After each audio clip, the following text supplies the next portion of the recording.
లింగం యాదవ్ గారు, తెలంగాణ రాష్ట్ర ముఖ్యమంత్రి మీ పార్టీకి సంబంధించినటువంటి పీసీసీ అధ్యక్షులు రేవంత్ రెడ్డి గారు కూడా స్పష్టంగా చెప్పారు ఢిల్లీ వేదికగా ఖచ్చితంగా బీజేపీలో బీఆర్ఎస్ విలీనం కాబోతున్నటువంటి ప్రచారము ఆయన కూడా మాట్లాడినట్టు అంటే గతంలో సోషల్ మీడియాలో ప్రచారం జరిగింది.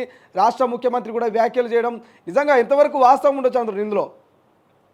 100% వాస్తవం అండి. ఇవాళ మా ముఖ్యమంత్రి గారు రేవంత్ రెడ్డి గారు ఏది చెప్పారో అది ఎగ్జాక్ట్లీ జరుగుతుంది కదా. గతంలో జరిగింది అదే. నేను అదే చెప్తున్నా, మొన్న 6 రోజులు కేటీఆర్ హరీష్ రావు ఢిల్లీలో మకాం వేసి ఎవరెవరిని కలిసిరు బీజేపీ నాయకుల్ని, ఏమేమి ఒప్పందాలు చేసుకుర్రు, అది తొందరలోనే బయటకు వస్తున్నా అంటున్నాం. మేము బయట పెడతామంటున్నాం కదా, మీరు వెయిట్ చేయండి. వాళ్ళ కవిత బెయిల్ కోసం, వీళ్ళ యొక్క భవిష్యత్ కోసం అంటే ఇవాళ కేసీఆర్ చేసిన అవినీతి అక్రమాలు బయటకు వస్తాయి. ఎట్లయినా మేము ఇవాళ ఇక్కడ అరెస్టు జరుగుతుంది, దీని నుంచి తప్పించుకోవాలంటే బీజేపీలో జాయిన్ కావాలి, బీజేపీలో మొత్తాన్ని బీఆర్ఎస్ ను విలీనం చేయాలనేది జరిగింది. అది తొందరలోనే ఎవిడెన్స్ తో సహా మేము బయట పెడతాం. దాన్నే గౌరవ ముఖ్యమంత్రి రేవంత్ రెడ్డి గారు చెప్పారు. ఇంకా దాంట్లో ఇంకా డౌట్ ఎందుకండి? మీరేమో చెప్తున్నా, 10 ఏళ్లలో వీళ్ళు చేసిన వ్యవహారం చూడండి. బీజేపీని ఏనాడైనా బీఆర్ఎస్ ప్రశ్నించిందా? ఒక్క ఇన్సిడెంట్ చెప్పవాలండి దమ్ముంటే. వ్యతిరేకంగా 10 ఏళ్లలో పోరాడినా ఒక్క సందర్భం చెప్పవాలి. మీరేమో బీజేపీలో బీఆర్ఎస్ విలీనం కాబోతున్నారు, మరోవైపు కేటీఆర్ ఏమో ఇక దేశవ్యాప్తంగా ఉన్నటువంటి ప్రాంతీయ పార్టీల సలహాలు సూచనలు తీసుకుంటాం, ఖచ్చితంగా బలపడతామనేటువంటి ప్రయత్నం చేస్తున్నట్టు తెలుస్తుంది. వాళ్ళు అన్ని రాష్ట్రాల్లో ఉన్నటువంటి ప్రాంతీయ పార్టీ నాయకుల సలహాలు సూచనలు తీసుకోవడానికి సిద్ధమవుతున్నారు. సో ఎట్లా చూడవచ్చు, ఇటు బీఆర్ఎస్ బలపడడానికి ప్రయత్నం చేస్తుంది, మీరేమో బీజేపీలో మర్జ్ అవుతుంది, బీజేపీలో విలీనం అవుతున్నట్టు మీరు కామెంట్ చేస్తున్నారు. ఏది వాస్తవం? కేవలం కాంగ్రెస్ ఆరోపణలైనా బీఆర్ఎస్ మీద? శ్రీశైలం గారు మీరు అంటుంటే నాకు నవ్వు వస్తుంది. ఇదే కేసీఆర్ మన అసెంబ్లీ ఎలక్షన్లో, పార్లమెంట్ ఎలక్షన్లో ఏమన్నాడండి? మేము అసలు ఈ దేశాన్ని వెళ్తాము, మాది జాతీయ పార్టీ సోకాల్ టీఆర్ఎస్ నుంచి బీఆర్ఎస్ గా మారి ఇవాళ దేశవ్యాప్తంగా పోటీ చేస్తాం అన్నాడు.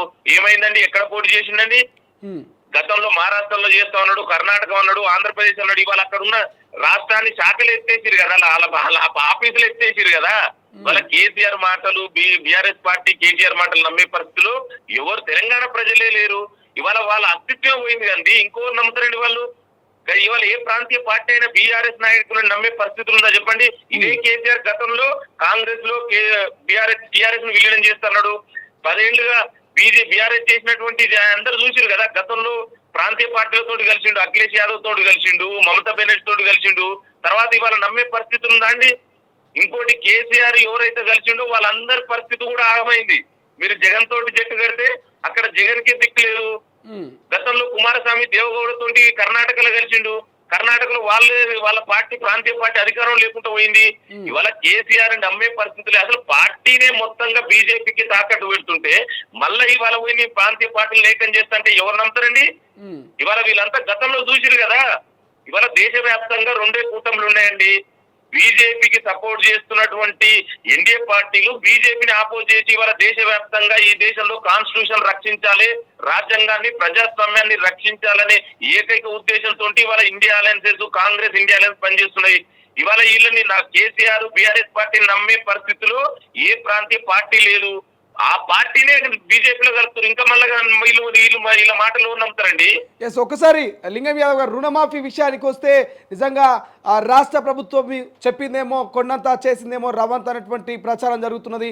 వాస్తవానికి నిజంగా తెలంగాణలో ఉన్నటువంటి రైతులకు, అర్హులైనటువంటి రైతులకు నిజంగా మీ రాష్ట్ర ప్రభుత్వం న్యాయం చేసిందంటే ఏం చెప్తారు? డెఫినెట్ గా అండి. ఇవాళ గౌరవ ముఖ్యమంత్రి రేవంత్ రెడ్డి గారు ఏదైతే మాట ఇచ్చారో 2 లక్షల రుణమాఫీ అని చేసామో దానికి అనుగుణంగానే ఆగస్టు 15 లోపు అన్నాం. ఆగస్టు 15 నాడు 15 లోపు 2 లక్షల రుణమాఫీ చేసి దేశ చరిత్రలోనే ఒక చారిత్రాత్మకమైనటువంటి నిర్ణయం తీసుకుని ఇవాళ తెలంగాణ ప్రజా ప్రభుత్వం, ఎస్ డెఫినెట్ గా 10 ఏళ్లుగా మీరు చేయని పని మేము ఈ ప్రజా ప్రభుత్వం 8 నెలల్లో చేసింది. ఎస్ మేము అంటున్నాం, డెఫినెట్ కూడా ఎక్కడైనా అర్హులైన రైతులకు ఏదైనా టెక్నికల్ సమస్య వస్తే లేదా ఇంకేదైనా జరిగితే డెఫినెట్ కూడా ఇవాళ గ్రీవెన్స్ సెల్ ఏర్పాటు చేయడం జరిగింది. ఇది ప్రజా ప్రభుత్వం అండి. మాట ప్రకారం మేము చేశాము. ఇవాళ అన్నాడు హరీష్ రావు, ఏమన్నాడు? ఇది అసాధ్యం అన్నాడు. అసలు ఇది చూసి ఇది చేయలేరన్నారు, చేస్తే రిజైన్ చేస్తాడు. మరి ఇవాళ ఎక్కడ పోయిందండి హరీష్ రావు? కనీసం రిజైన్ చేయకుండా కనీసం క్షమాపణ చెప్పాలి. నువ్వు చేయందన్నా మేము అసాధ్యాన్ని సుసాధ్యం చేసి ఇవాళ దేశ చరిత్రలోనే ఒక చారిత్రాత్మక నిర్ణయాన్ని తీసుకొని రైతు సంక్షేమం అభివృద్ధి ధ్యేయంగా పనిచేస్తున్న ఏకైక పార్టీ ప్రభుత్వం ఇవాళ తెలంగాణ ప్రజా ప్రభుత్వం. కానీ ప్రధానంగా మీ పార్టీ నాయకులు ముఖ్యమంత్రి రేవంత్ రెడ్డికి సవాల్ విసిరిరు. హరీష్ రావు గారు ఎక్కడికి రమ్మంటారో చెప్పండి, అక్కడికి వస్తా. నిజంగా అర్హులందరికీ రుణమాఫీ చేసిరా? మీరు చేసినటువంటి దేవుళ్ళ మీద ప్రమాణానికి తెలంగాణ ప్రజలకు శాపము చుట్టుకునేటువంటి ప్రమాదం ఉంది. అందుకే ఆ దేవుళ్ళ దగ్గరికి నేనే పోతున్నా, నా తెలంగాణ ప్రజల్ని రక్షించాలంటూ నేను ఆ దేవుళ్ళ దగ్గరికి పోతున్నట్టు హరీష్ రావు కామెంట్ చేస్తున్నాడు. ఎట్లా చూస్తారు? నిజంగా మీరు దేవుళ్ళ మీద ప్రమాణం చేసి తెలంగాణ ప్రజలకు ఆ ప్రమాదాన్ని తీసుకొచ్చిరా? నేను అదే చెప్తానండి. మీ మీదైతే గౌరవ ముఖ్యమంత్రి రేవంత్ రెడ్డి గారు అన్నారు, కాంగ్రెస్ పార్టీ నాయకుడు జాతీయ నాయకుడు రాహుల్ గాంధీ గారు వరంగల్ డిక్లరేషన్ ఏదైతే చెప్పారో దానికి అనుగుణంగా చేశాము. ఇవాళ అగ్గిపెట్టి హరీష్ రావు వాళ్ళు ఏం మాట్లాడతారు, ఇవాళ వాళ్ళకు ఫ్రస్ట్రేషన్లు ఉన్నారు. మీరు చెయ్యండి అన్నది మీరు చేసినావు, దాన్ని తట్టుకోలేక ఏవేవో మాట్లాడుతున్నారు. వాళ్ళకు ప్రజలు బుద్ధి చెప్పారు. ఇప్పటికైనా నువ్వు మారాలి హరీష్ రావు, మారి తెలంగాణ ప్రజలు తెలంగాణ రైతులు ఏం కోరుకుంటారో దానికి అనుగుణంగా నేను నచ్చుకుంటే మంచిది. ఇవాళ మీరు చెప్పిన మాట ప్రకారం చేసి చూపించినాం కదా. మీకు దమ్ముంటే మీరు 10 ఏళ్లలో ఏం చేసిరో చెప్పబట్టవా? ఎంతమందికి రుణమాఫీ జరిగింది, ఎంతమంది రైతులను అరిగోసపడిరు మీ పాలనలో? ఇదే ఖమ్మం రైతులకు బేడీ లేచింది మీరు కదా. బీజేపీ రైతులకు వ్యతిరేకంగా నల్ల చట్టాలు తెస్తే దానికి సపోర్ట్ చేసింది బీఆర్ఎస్ నాయకులు కదా. ఏం మాట్లాడతారండి? కనీసం మాట్లాడే అర్హత ఉందా ఈ బీఆర్ఎస్ నాయకులకు రైతుల గురించి? 10 ఏళ్ళుగా నేను చెప్పడం కాదండి. అకార్డింగ్ టు ఎన్సీఆర్బీ రికార్డు ప్రకారం దేశంలోనే రైతు ఆత్మహత్యల్లో తెలంగాణ 2వ స్థానంలో ఉంది గత కేసీఆర్ 10 ఏళ్ల పాలనలో. మరి దీని కారకులు ఎవరండి?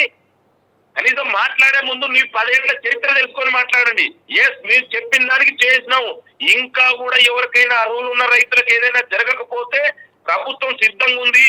ఇవాళ గ్రీవెన్సీలు ఏర్పాటు చేయడం జరిగింది.